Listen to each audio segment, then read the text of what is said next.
until Zuhr prayer. To pray Zuhr, Asr, Maghrib and Isha.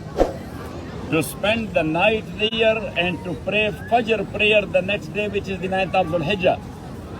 That is Sunnah of Rasulullah sallallahu alayhi wa sallam.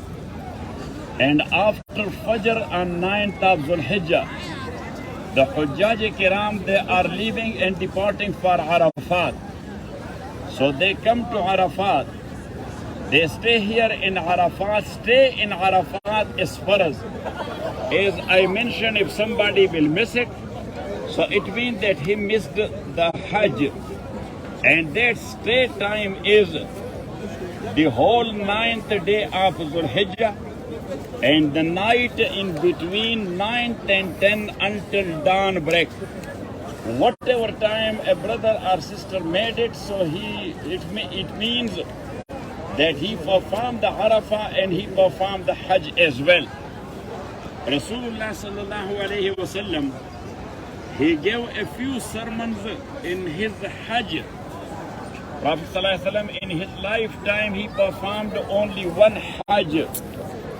As long as he was staying there in Mecca. So they were going sometime to Haram Sharif and they were performing their ibadah. But Hajj was not farz at that time. But as the Arab as a whole, they claim that they are the followers of Ibrahim alayhi salatu wasalam. They used to come for Hajj and doing Hajj in their own way. And what was their Hajj? They were making tawaf wholly solely naked. And number two, they were clapping there and whistling there. وَمَا كَانَ الصَّلَاةُ عِنْدَ الْبَيْتِ إِلَّا مُكَاءً وَتَصْدِيًّا. And they were performing their tawaf naked. So then Sayyidina Abu Bakr radiyallahu ta'ala anhu, when he was leading the Hajj delegate on the 9th year after Hijrah, and he came here to Makkah Muazzama from Medina, and Rasulullah sallallahu alayhi wa sallam sent Sayyidina Ali after him because he received 32 ayat of Surah Tawbah, where Allah subhanahu wa ta'ala declared that any treaty which was there with the non-Muslims, now that treaty is null and void. So the non-Muslims can move around for 4 months. After 4 months, we are not bound by any treaty because you cheated us a few times. And number two, Allah subhanahu wa ta'ala said, إِنَّمَا الْمُشْرِكُونَ نَجَسٌ فَلَا يَقْرَبُوا الْمَسْجِدَ الْحَرَامِ.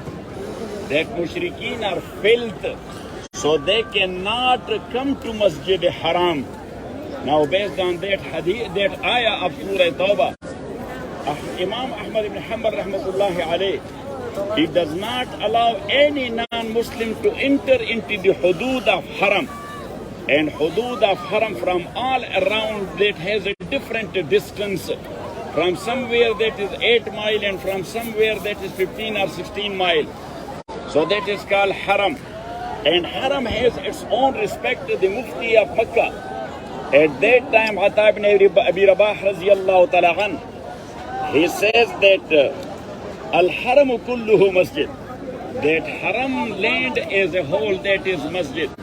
So Imam Ahmad ibn Hanbal rahmatullahi alayh, he applied the ayah literally. And he said that no any non-Muslim can enter to the land of Haram inside the Muwaqit.